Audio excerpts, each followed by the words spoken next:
Tres. Bienvenidos, hermanos, al Instituto de la Gracia, Virginia. Es un privilegio para mí, como pastor maestro, poder dirigirme a ustedes en esta preciosa noche.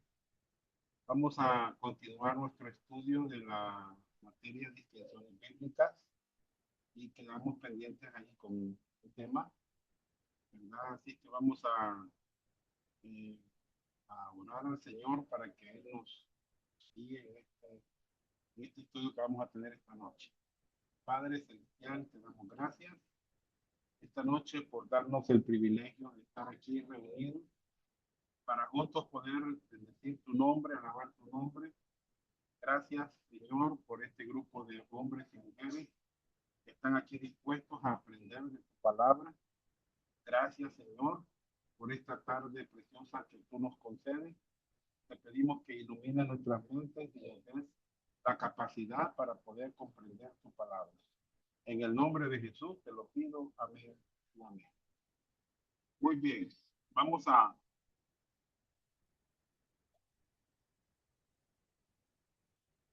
hemos estado examinando dos pasajes claves de la interpretación bíblica, ¿verdad? Uno es 2 Timoteo 2:15, donde dice: procura con diligencia presentarte a Dios aprobado como obrero que no tiene de qué avergonzarse, que usa bien la palabra de verdad. ¿Verdad? Este es el pasaje que hemos estado eh, tocando, hermanos. Este es el pasaje que hemos estado tocando y también hemos tocado 2 Timoteo 2:7. Considera lo que digo y el Señor te dé entendimiento en todo. En estos dos versículos tenemos el mandato y el medio para la interpretación correcta de la palabra de Dios, ¿verdad? El mandato para todo creyente se encuentra en 2 Timoteo 2:15. Es ser estudiantes diligentes, ¿verdad? De las Escrituras. ¿Por qué? Porque Dios considera su palabra de gran estima y Él quiere que todo creyente haga lo mismo. Dios quiere que todo creyente llegue a un entendimiento correcto de su palabra. Y esto viene solamente si uno es un estudiante diligente y cuidadoso. El medio para llevar a la práctica este mandato, hermanos, se encuentra en 2 Timoteo 2:7. Por el lado humano, hemos de considerar lo que la Biblia dice, y por el lado divino, hemos de confiar en el Señor, que nos va a dar el entendimiento.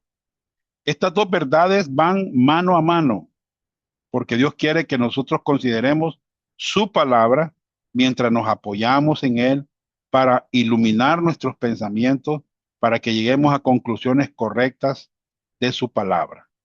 En segundo lugar, comenzamos a ver los principios de la interpretación bíblica y vamos a examinar 10 principios generales de la interpretación bíblica. ¿Cuáles son? Bueno, número 1. Hay 3 pasos básicos para estudiar la Biblia. Uno es observar, otro es interpretar y el otro es aplicar.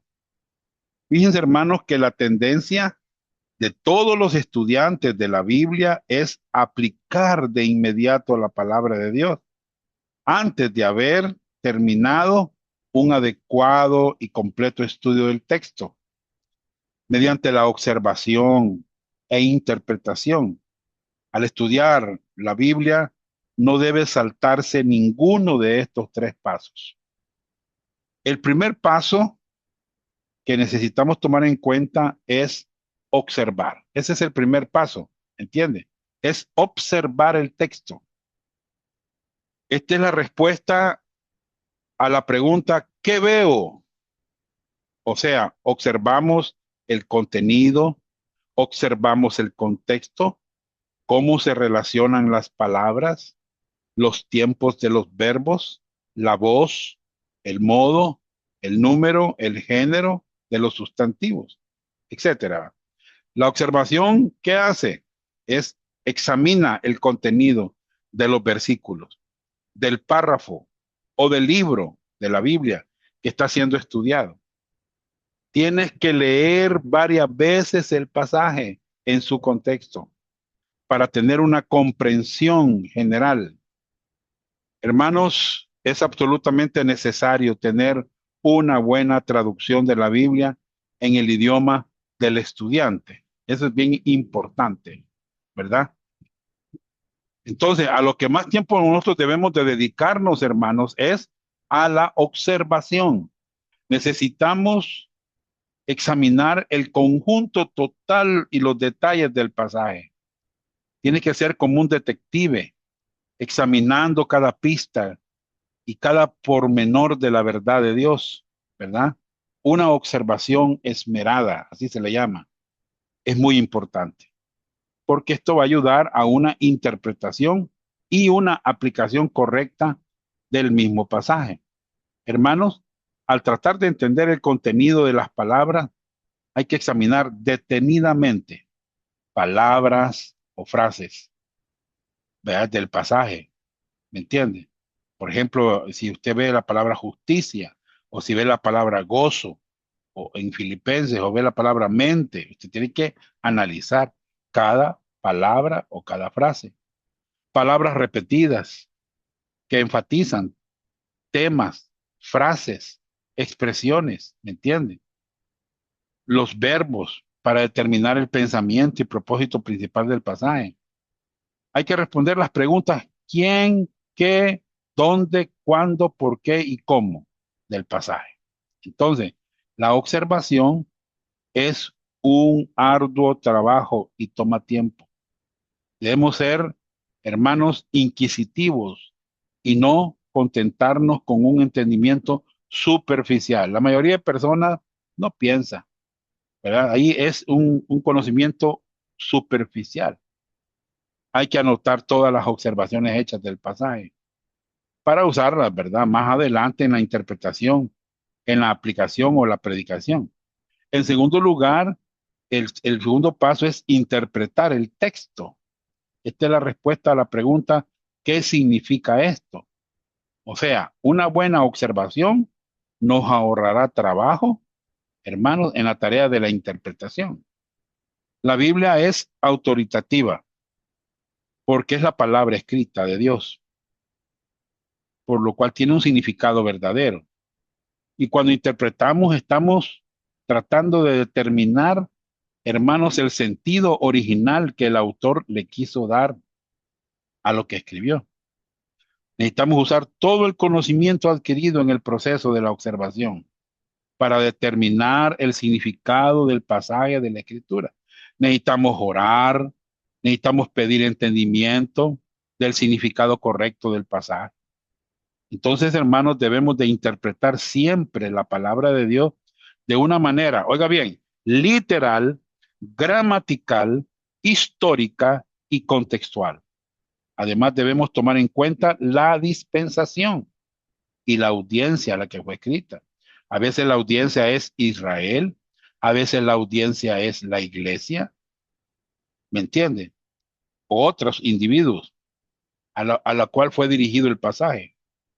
Todas las palabras y las frases deben ser interpretadas literalmente, a menos que una interpretación literal fuera inmoral, ¿verdad? Imposible o contrario a los hechos y a la realidad. No se debe forzar las interpretaciones que contradigan el contexto del pasaje. Debemos de tener presente, hermanos, que si las escrituras se entienden correctamente, nunca habrá contradicción. A veces vamos a encontrar figuras de lenguaje en una palabra o frase, y estas se usan para comunicar algo de una manera diferente, al modo literal y normal. Un sustantivo puede ser comparado o puede ser contrastado con otro sustantivo para dar sentido a la expresión. ¿Me entiende? El tercer paso que vemos aquí es la aplicación. O sea, lo que hemos aprendido, qué significa para mí y qué significa para otros. Aplicar la palabra es tomar en serio, de modo que impacte nuestra vida. Desafortunadamente, hermanos, muchos creyentes no permiten que la palabra de Dios los cambie. Recuerde, por favor, recuerde, interpretar responde a la pregunta, ¿qué significa esto? Pero la aplicación responde a la pregunta, ¿qué significa esto para mí y para los demás? La aplicación, hermanos, trata de usar la verdad de Dios interpretada de tal modo que impacte nuestros pensamientos, que impacte nuestras acciones, nuestras palabras, ¿verdad? Muy bien. Y hay varios pasajes que quiero que los anoten al margen. Salmo 119, 9 al 11. Dice, ¿con qué limpiará el joven su camino? Con guardar su palabra. O sea, ahí se ve la aplicación, ¿verdad? Entonces la interpretación solamente tiene significado verdadero, pero en la aplicación, hermanos, pueden haber diferentes maneras de aplicar la verdad a nuestras vidas. La aplicación puede ser para que el inconverso sea salvo, como también puede ser para que la vida cristiana del creyente, ya sea pastor, ya sea madre, ya sea esposo o hermano en la fe. Hermanos, después de haber cumplido estos tres pasos, el resultado debe de ser una buena comunicación bíblica de la palabra de Dios. Si pasamos estos tres pasos, estamos comunicando, hermanos, de una forma bíblica la palabra de Dios. Entonces, terminamos nuestro estudio anterior examinando la meta o objetivo de la interpretación. Bien, número dos, el objetivo de la interpretación bíblica es entender el significado original del texto tal como fue dado a la audiencia original. Miren, hermanos, ¿qué era lo significativo que intentó el escritor o predicador cuando él dijo lo que dijo a su audiencia original? Bueno, una vez entendido el significado original, podemos interpretar adecuadamente el texto y hacer las aplicaciones apropiadas. El tercer principio, hermanos, el tercer principio general de la interpretación bíblica es interpretar la Biblia literalmente, tomando las oraciones, las palabras, las frases en su sentido usual, normal, natural y acostumbrado. Hermanos, la Biblia fue diseñada para ser entendida y no tiene significados secretos. Y esto es lo que queremos decir con una interpretación literal de las Escrituras. ¿Me entienden? Bueno, vamos a ver Génesis 2:7. ¿Qué dice Génesis 2:7? Bueno, vamos a ver los ejemplos. ¿Qué dice Génesis 2:7? Entonces Jehová Dios formó al hombre del polvo de la tierra y sopló en su nariz aliento de vida y fue el hombre un ser viviente. Este es un pasaje del Génesis. Génesis 2:15 al 17. Tomó pues Jehová Dios al hombre y lo puso en el huerto del Edén para que lo labrara y lo guardase. Y mandó Jehová Dios al hombre diciendo, de todo árbol del huerto podrás comer, mas del árbol de la ciencia del bien y del mal no comerás, porque el día que de él comiere, ciertamente moriréis. ¿Qué les parece? Dios siempre quiere decir lo que él dice. Si Dios siempre quiere decir lo que Él dice y dice lo que Él quiere decir. ¿A qué se refiere la Biblia con las siguientes palabras que vimos en estos pasajes? Vimos hombre, vimos la palabra tierra, vimos la palabra polvo, la palabra nariz, la palabra huerto, la palabra árbol, la palabra comer y la palabra morir. Estas palabras que leímos en estos dos pasajes significan exactamente lo que dicen. O sea que la Biblia está hablando de un hombre, de la tierra, del polvo, de la nariz, de un huerto, de un árbol, de la acción de comer y de la muerte real y literal. Dios formó al hombre literalmente del polvo de la tierra. Y Dios literalmente sopló en su nariz aliento de vida. El hombre fue puesto en un huerto literal para que lo cultivara y le fue dada solamente una prohibición. La prohibición fue si Adán literalmente comiera del árbol literal de la ciencia del bien y del mal, él literalmente iba a morir. No sé si entienden el punto, hermano. Estudia e interpreta la Biblia siempre de una manera literal, ¿me entiende? Sabiendo que Dios ha dado un significado específico al pasaje. Si no, usted se va a equivocar al imponer a la Biblia sus propias opiniones personales. Debemos de interpretar la Biblia literalmente, tomando las palabras, las frases, las oraciones en su sentido usual, natural y acostumbrado. Sabemos lo que pasó en Génesis 3. Eva fue tentada por Satanás a desobedecer a Dios. Ella comió del árbol prohibido, ¿verdad? Eva dio el fruto del árbol del bien y del mal a Adán y él también comió. El pecado entró en el mundo debido a su rebelión contra Dios. Pero algunas personas, hermanos, enseñan que el pecado de Adán y Eva en Génesis 3 no fue por comer el fruto en desobediencia al mandamiento de Dios, sino que ellos tuvieron relaciones sexuales. Yo he oído de religiones que piensan así. ¿Cómo es que llegan a esta interpretación? Bueno, ahí ellos están alegorizando, ellos están espiritualizando mediante la búsqueda de significado oculto en estos pasajes. Hermanos, si nos acercamos a las escrituras de una manera, nuestra imaginación se convierte en la autoridad y no la palabra de Dios. O sea que la imaginación es la autoridad final, ¿verdad? ¿Me entiende? Pues voy por otro ejemplo, Miqueas 5:2, un libro del Antiguo Testamento. Dice, pero tú, Belén, Éfrata, pequeña para estar entre las familias de Judá, de ti me saldrá el que será el Señor en Israel, y sus salidas son desde el principio, desde los días de la eternidad. ¿Qué quería decir Miqueas 5:2 cuando él dijo que el Salvador nacería en Belén? ¿Qué quiso decir, hermano? Él quería decir exactamente lo que él escribió. Y sabemos que Jesús nació en un lugar literal que se llama Belén. Exactamente como fue predicho por el profeta. Isaías 7:14. ¿Qué dice la Biblia, hermano? Por tanto, el Señor mismo dará señal que la Virgen concebirá y dará a luz un hijo y llamará su nombre Emanuel, que significa Dios con nosotros. Isaías 7:14 está este pasaje. ¿Qué quería decir Isaías cuando él escribió que una virgen concebirá y dará a luz un hijo? Él quería decir que Cristo nacería de una mujer virgen literal. Y vemos que la prueba de esto es que esto es exactamente lo que sucedió, porque Jesús nació de una mujer virgen llamada María. Entonces podemos entender estos ejemplos cuando interpretamos la Biblia literalmente. ¿Qué es lo contrario a esto?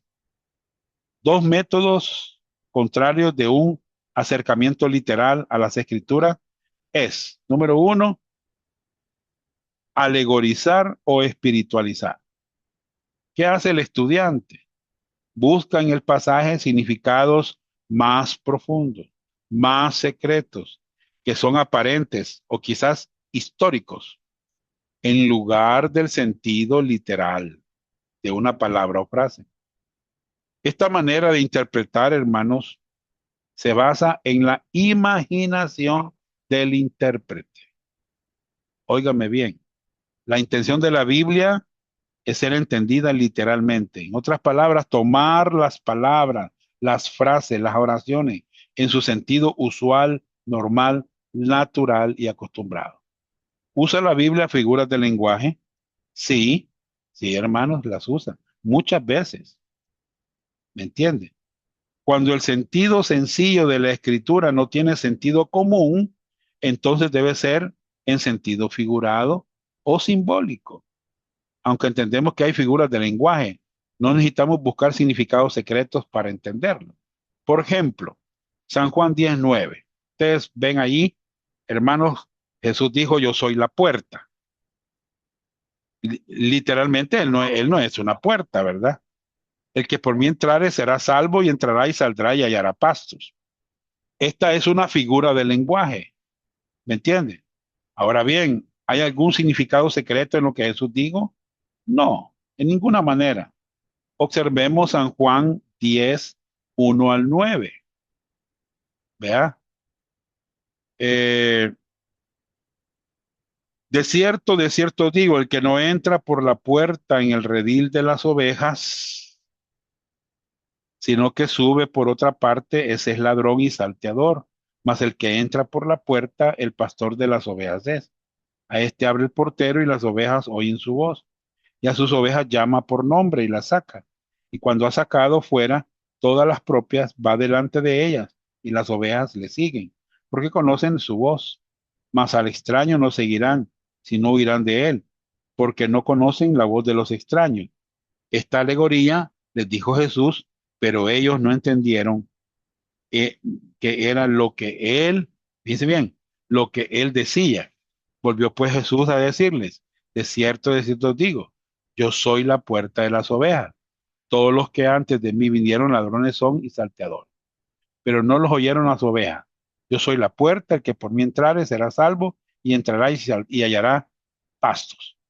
Entonces, hermano, la puerta, recuerden que una figura del lenguaje es una palabra o frase que se usa para comunicar algo de una manera distinta a la manera literal y normal.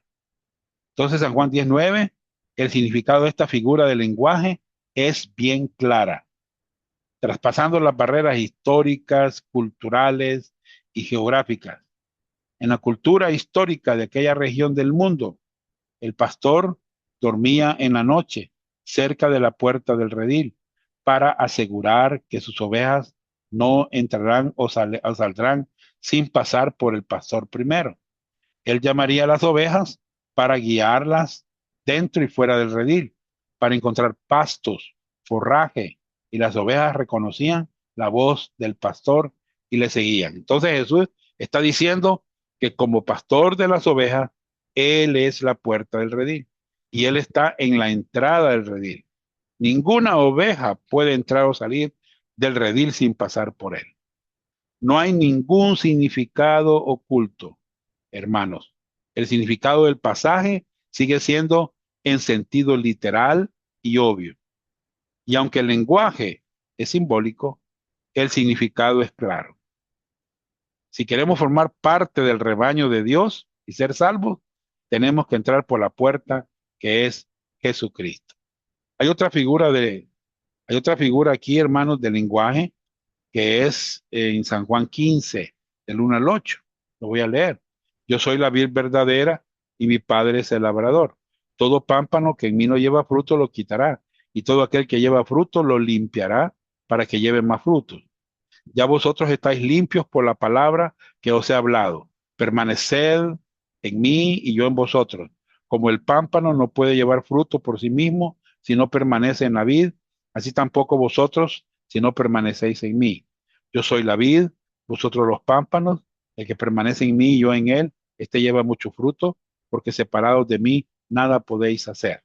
El que en mí no permanece, será echado fuera como pámpano y se secará, y los recogen y los echan en el fuego y arden. Si permanecéis en mí y mis palabras permanecen en vosotros, pedid todo lo que queréis y os será hecho. En esto he glorificado a mi Padre, en que llevéis mucho fruto y seáis así mis discípulos. ¿Qué es lo que podemos observar en estos versículos? Hermanos, primero vemos la figura del lenguaje que Jesús usó cuando él dijo, yo soy la vid verdadera. Sus discípulos son los pámpanos que deben llevar fruto. Segundo, sabemos que este evento ocurrió en el camino al huerto de Getsemaní, después que Judas se salió del grupo para traicionar al Señor. Jesús estaba hablando a creyentes, el cual es confirmado por las palabras. Ya vosotros estáis limpios por la palabra que os he hablado. Ellos ya habían sido limpios, es decir, ya habían sido salvados. Tercero, vemos el término permanece en mí, que está mencionado muchas veces en el pasaje, hermano. Entonces, todas estas observaciones son importantes porque nos indican que el Señor Jesucristo está hablando de llevar fruto espiritual.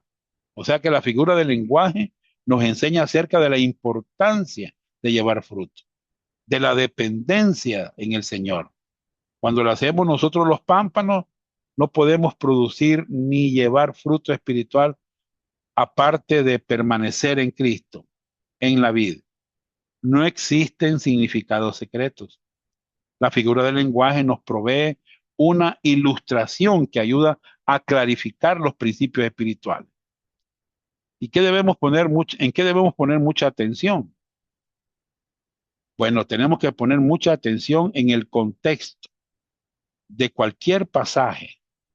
Todas las sectas, todas las religiones, hermanos, pasan por alto el contexto y sacan a los versículos, palabras y frases de contexto para confeccionar sus falsas enseñanzas sin analizarlas apropiadamente. ¿Qué es el contexto? Bueno, dice aquí que es lo que está antes y después de una oración. Párrafo específico que determina el significado exacto. De manera que el contexto determina la situación completa, el trasfondo o el ambiente relevante de un evento, persona o un pasaje en particular de las escrituras. ¿Verdad? Muy bien, ese es el contexto.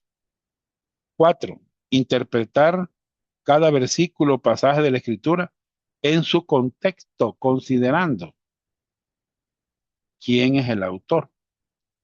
¿Fue escrito por un apóstol o por un profeta del Antiguo Testamento?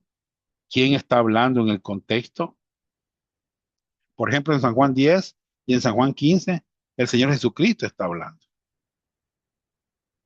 ¿A quién fue escrito? ¿A creyentes del Nuevo Testamento? ¿A inconversos o al pueblo de Israel? Eso es importante. ¿Dónde se encuentra en las Escrituras? Se encuentra en el Antiguo Testamento o se encuentra en el Nuevo Testamento, se encuentra en los libros históricos, en los libros poéticos, en los libros proféticos, se encuentra en los evangelios, en el libro de los Hechos, en las epístolas. Hay que usar diferentes consideraciones al interpretar cada sección de las Escrituras. ¿Cuándo fue escrito? La ley ya había sido dada a Israel antes de la división del reino. Fue escrito antes de la cruz, fue escrito durante el ministerio terrenal de Cristo o después de la cruz. O sea que el tiempo histórico es importante para determinar el sentido original del autor. ¿Entienden? ¿Qué precede al pasaje? ¿Qué enseñanzas son anteriores al pasaje? ¿Cuáles son posteriores? ¿Qué conocimientos tenía la audiencia cuando el autor escribió este pasaje de las Escrituras? Por ejemplo, Pablo en sus epístolas siempre escribió el fundamento doctrinal antes de hacer una aplicación mediante mandamiento. ¿No? ¿Me entienden, hermano? Siempre Pablo, hermanos, en las escrituras de él hay una parte que es doctrinal y hay una parte que es práctica. ¿Me entienden? Muy bien. ¿Cuáles son las enseñanzas que siguen en el pasaje? ¿Ya? El siguiente pasaje o enseñanza del autor que puede indicar cuál era su intención. ¿Cómo se relaciona este pasaje con las demás escrituras? ¿Ya? Esto es bien importante. Consideremos, hermanos, una cita de un hombre llamado Miles Coverdale, quien estuvo involucrado en una traducción primitiva de la Biblia. Miren lo que dijo. Le ayudará enormemente a entender las escrituras si usted toma en cuenta no solamente lo que ha sido dicho o escrito, sino quién lo hizo, a quién lo hizo, con qué o con cuáles palabras lo dijo, en qué tiempo sucedió, dónde o en qué lugar lo dijo, por cuál razón o motivo, cuáles eran las circunstancias de aquel tiempo, considerando qué ocurrió antes y qué sucedió después. Nadie que recibe una carta comienza a leerla por el en medio. ¿Me entiende? Cuando leemos un libro, comenzamos por el principio. Cuando leemos el diario, comenzamos a leer desde el principio del artículo. No entenderíamos el significado si no tomaremos en cuenta el contexto de la carta, del libro, del artículo. Sin embargo, hermanos, mucha gente quiere conocer la Biblia sin considerar el contexto del pasaje. ¿Ya? Bueno, vamos a poner algunos ejemplos. La palabra casco, botella, envase, yelmo, pezuña, pata, cráneo, cabeza, cajo, de frutas, capas de cebolla, copa del sombrero, armazón de la silla, de montar cuerpo de la nave, edificio central de una hacienda. Sabemos lo que significa por el contexto.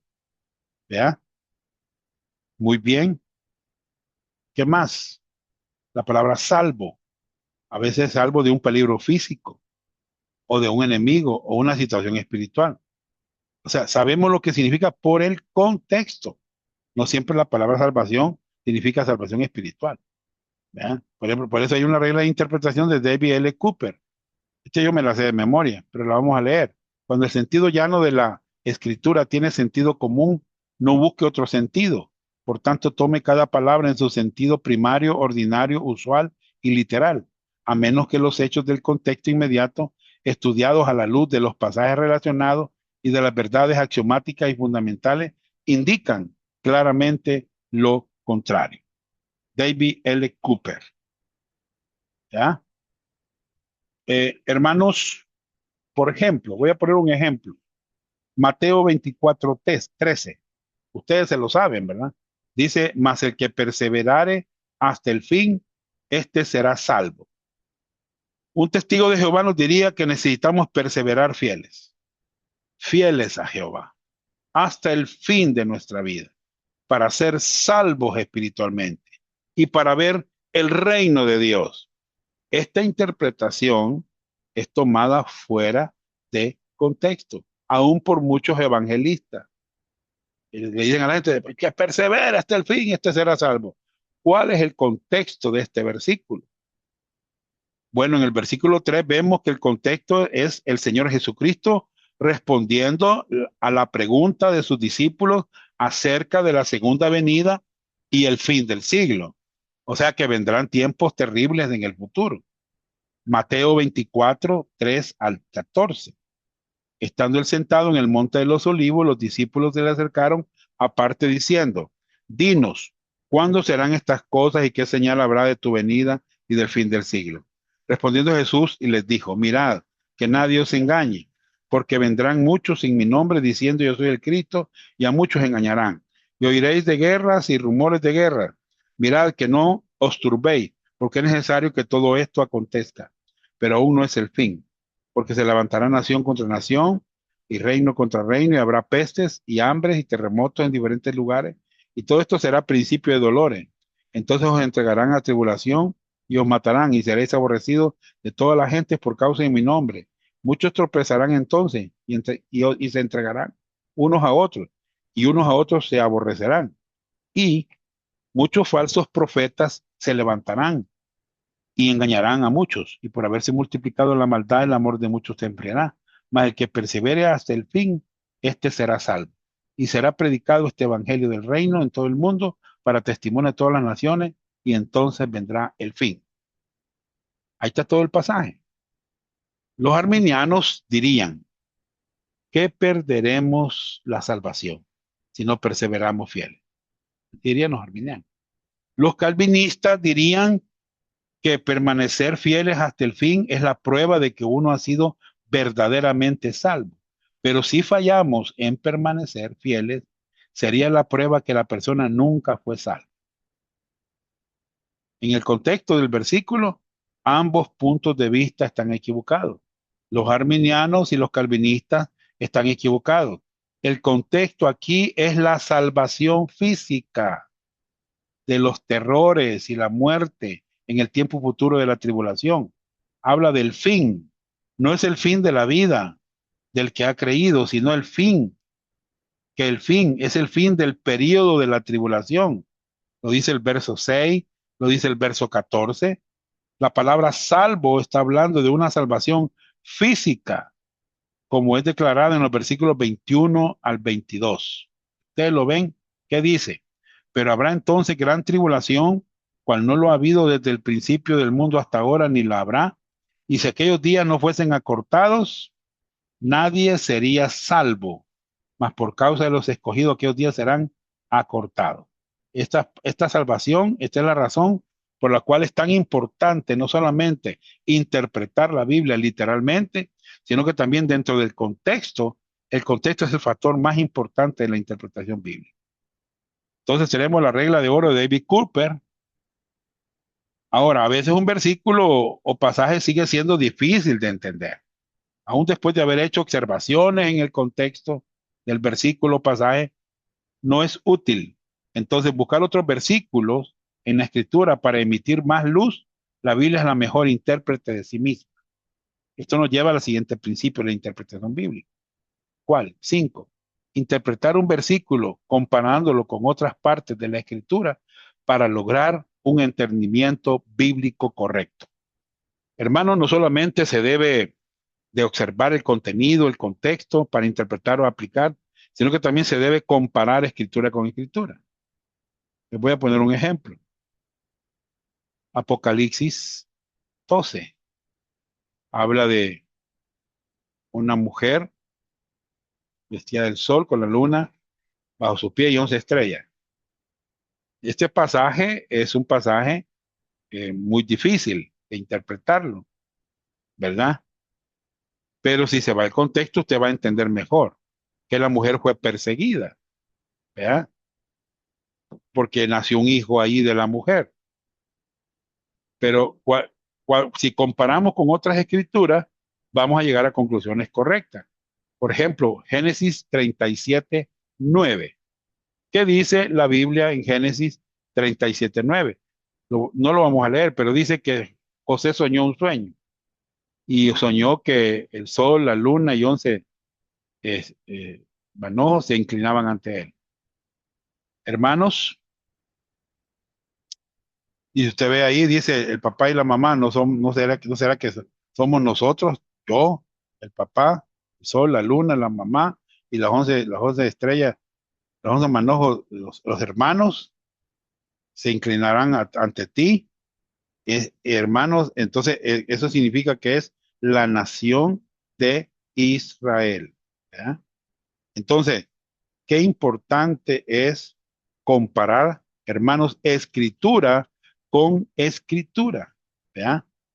Tenemos otro, por ejemplo, Mateo 13, hermano, la parábola del sembrador, que está en Mateo 13 del 1 al 23, está en Marcos 4 del 1 al 25, está en Lucas 8 del 4 al 15. Cada pasaje da detalles adicionales para entender el significado de la parábola. Hay que comparar siempre pasajes difíciles con pasajes que son más claros. ¿Me entiendes? ¿Verdad? Por ejemplo, Mateo 13, 1 al 9. Aquel día salió Jesús de la casa y se sentó junto al mar. Y se le juntó mucha gente. Y entrando en el mar, en la barca, se sentó y toda la gente estaba en la playa. Y les habló muchas cosas en parábolas, diciendo: He aquí el sembrador salió a sembrar. Mientras sembraba, parte de la semilla cayó junto al camino y vinieron las aves y la comieron. Parte cayó en pedregales, donde no había mucha tierra, y brotó pronto porque no tenía profundidad de raíz. Pero salido el sol, se quemó, porque no tenía raíz, se secó. Y parte cayó entre espinos, y los espinos crecieron y la ahogaron. Pero parte cayó en buena tierra y dio fruto, a cual 100, a cual 60 y a cual 30 por uno. El que tiene oído para oír, oiga. Entonces vemos aquí, hermanos, los diferentes tipos de terreno. Primero vemos que hay 4 tipos de terreno, ¿verdad? Eh, el primero es el terreno junto al camino. Significa un camino alrededor de un campo endurecido por la acción de haber sido hollado por los transeúntes. Debido a la dureza de la semilla no pudo penetrar en el terreno y las aves la comieron. ¿Ya? Tenemos el terreno pedregoso. Esto no significaban piedras expuestas sobre el suelo, sino que depósitos de calizas 6 pulgadas bajo la superficie del terreno, que no eran visibles. El terreno parecía bueno en la superficie. Cuando la semilla cayó, penetró y brotó, pero mientras crecía, las piedras impidieron que las raíces se desarrollaran, ¿verdad? Entonces el sol quemó las plantas y las plantas murieron. Terreno con espinos, El buen terreno es este terreno, hermano. Aquí vemos que la semilla brotó en el terreno, pero las espinas en el mismo terreno ahogaron la planta buena y debido a esto no llevaron fruto. Y el buen terreno recibió la semilla y debido a que ésta no fue impedida por piedras ni espinos, la planta nació, creció, floreció, llevó mucho fruto, 30, 60 y 100 veces más. Hermanos, si leemos los comentarios con respecto a esta parábola, comentarios bíblicos sobre este pasaje, o escuchamos a ciertos maestros de la Biblia, encontraremos que muchos tienen el mismo punto de vista de los terrenos. El terreno 1, 2 y 3, ellos dirían que estos tres terrenos representan a los inconversos y que solamente el terreno 4 representa a un creyente porque es el único terreno que lleva fruto. Pero ¿qué dice la Biblia? Hermanos, vamos a empezar comparando escritura con escritura para entender esta enseñanza. Marcos 4 registra la parábola y también la interpretación. Miremos la interpretación de la parábola. Marcos 4, 13 y 14. Y les dijo, ¿no sabéis esta parábola? ¿Cómo pues entenderéis todas las parábolas? El sembrador es el que siembra la palabra. La Biblia se interpreta a sí misma. En su contexto, esto es probablemente el Evangelio del Reino. ¿Ya? Marcos 4:15. Y estos son los de junto al camino, en quienes se siembra la palabra, pero después que la oyen, enseguida viene Satanás y quita la palabra que se sembró en sus corazones. ¿Ya? Entonces, vemos ahí que las aves en la parábola representa a Satanás, quien quita la palabra. La palabra fue recibida aquí. No, no fue recibida. Es común que cuando alguien oye el evangelio, Satanás envía un mensajero con un falso evangelio y ellos están confundidos y no reciben la palabra. Noten que la palabra no fue recibida. Marcos 4:16. Estos son asimismo los que fueron sembrados en pedregales, los que cuando han oído la palabra al momento la reciben con gozo. Hermanos, en este caso la palabra fue recibida con gozo. Había vida entonces, hubo germinación, pero no permanecieron en la palabra. 4:17, pero no tienen raíz en sí mismos, sino que son de corta duración, porque cuando viene la tribulación o la persecución por causa de la palabra, luego tropiezan. Ellos permanecían por un tiempo, pero bajo la tribulación, bajo la persecución, ellos tropezaron en su crecimiento. Noten que ellos tuvieron vida, tenían vida. Marcos 4:18 al 19.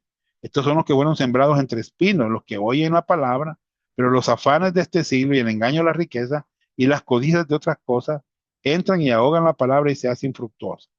Entonces ellos oyeron la palabra, pero vinieron los afanes del mundo y los ahogaron. Entonces se hicieron infructuosos. Ellos tenían vida, sí, de manera que algo que lleva a ser infructuoso tenía vida antes. Marcos 4:20. Y estos son los que fueron sembrados en buena tierra, los que oyen la palabra y la reciben y dan fruto a 30, a 70 y a 100 por uno. Vi que la palabra reciben en el versículo 20 es una buena traducción.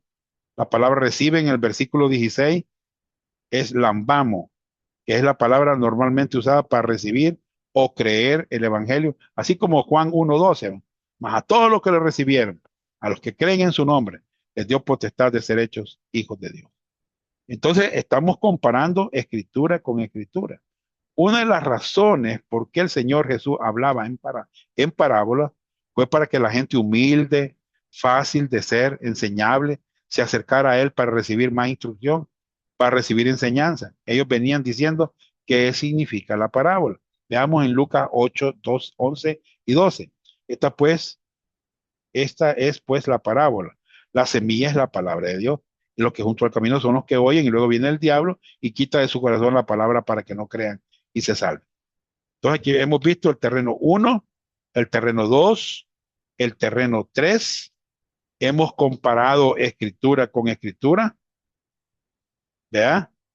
Entonces, interpretar un versículo comparándolo con otras partes de la escritura para llegar a un entendimiento bíblico correcto, la palabra de Dios no se puede interpretar mejor a sí mismo. Entonces, ¿qué principios generales de interpretación bíblica hemos aprendido hasta ahora? Número uno, hay tres pasos básicos para estudiar la Biblia. ¿Cuáles son? Observar, interpretar y aplicar. Número dos, la meta de la interpretación bíblica es entender el significado original del texto tal como fue dado a la audiencia original. Número tres, interpretar la Biblia literalmente, tomando las oraciones, las palabras, las frases en su sentido usual, normal, natural y acostumbrado. Número cuatro, interpretar cada versículo o pasaje de la Escritura en su contexto, considerando quién, a quién, dónde, cuándo, qué, cuáles, cómo. Y número cinco, interpretar un versículo comparándolo con otras partes de la Escritura para lograr un entendimiento bíblico correcto. Si usted crea el hábito de aplicar estos principios en una manera consistente, esto le va a ayudar mucho en el estudio de la Escritura. Vamos a seguir considerando los principios del 6 al 10 en la próxima lección. Dios les bendiga.